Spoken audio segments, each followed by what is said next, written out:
You may not be able to see the real cost of you being the bottleneck. Let's describe bottleneck first. When I'm working with a client and I have conversations with them and I know that they're more focused on the work that they're doing, how they add value to the organization, and they're not focused on being the CEO, developing their team, creating alignment, crafting a vision, communicating that vision, and doing all of the things that CEOs do as it relates to the big picture stuff. They're missing that opportunity. Now, you may say to yourself, no, I spend a lot of my time doing that. If you want to find the real answer about whether you're the bottleneck or not, look at your calendar. Look at the things that are going on in your calendar. Are they firefighting or just going to meetings and getting updated?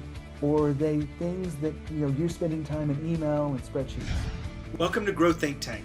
This is the one and only place where you will get insight from the founders and the CEOs of the fastest growing privately held companies. I am the host. My name is Gene Hammett. I help leaders and their teams navigate the defining moments of their growth. Are you ready to grow? Today we're going to talk about the real cost of being the bottleneck of your company and how it might be costing you millions. I know that's a bold claim here, but I work with a lot of companies who are going about their work in their normal day and they're not picking their head up and looking at what's going on around them. In other words, they're not self-aware enough. And I have had this podcast for years, more than a decade, and I've gotten the chance to interview a lot of people, and I see a lot of clients through my CEO coaching work, and I'm going to share some insights with you.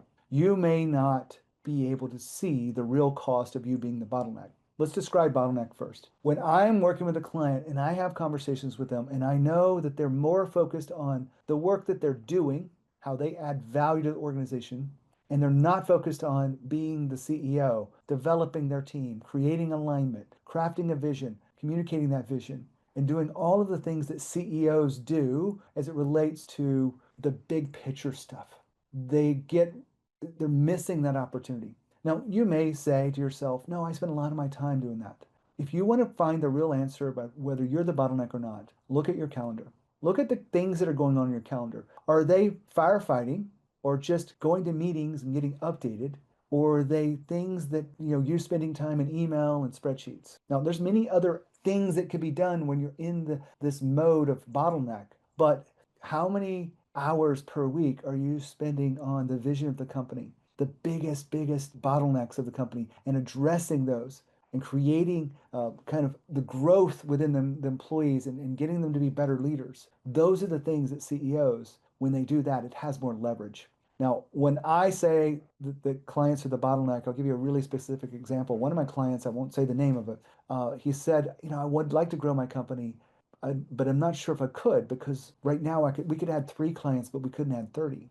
And me being the curious person I am, having this conversation, this is the very first conversation. So I'm getting to know him. He said, well, we do a lot of high level work that has to be just absolutely perfect before it goes back to the client. I get that. And he goes, I've got 25 years experience in this industry. And so I spend a good portion of my week reviewing the work of my team. He had about 20 employees. So not the biggest company in the world, about 4 million in revenue. So just gives you an idea.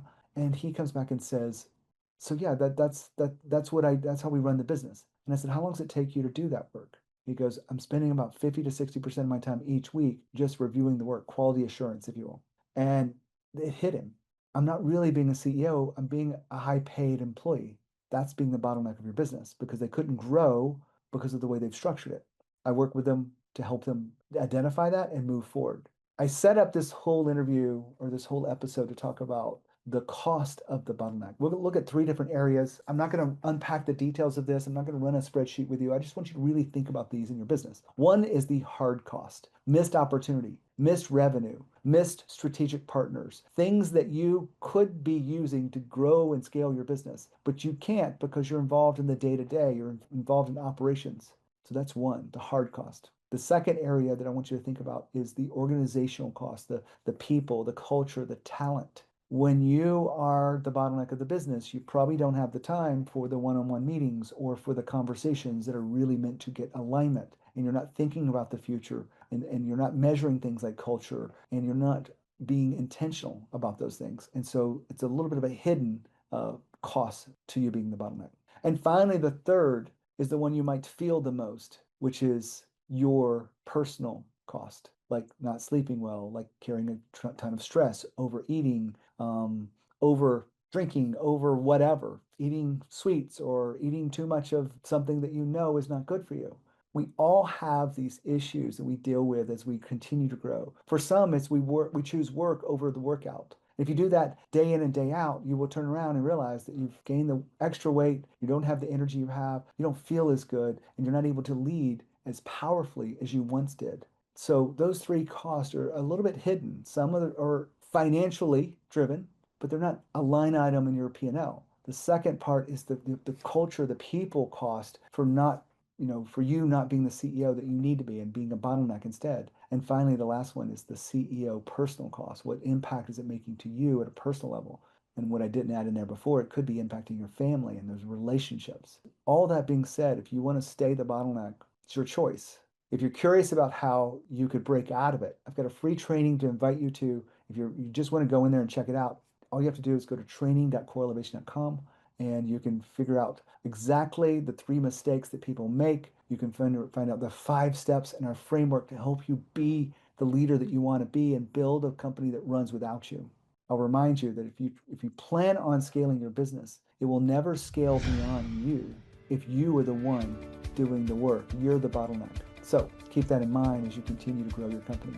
My name is Gene Hammett. I'm a CEO coach. We do leadership development. We help companies grow through things like this and all the other inflection points of a business. So if we can help in any way, make sure you stay in touch. If you want to get that training, just go to training.coreelevation.com.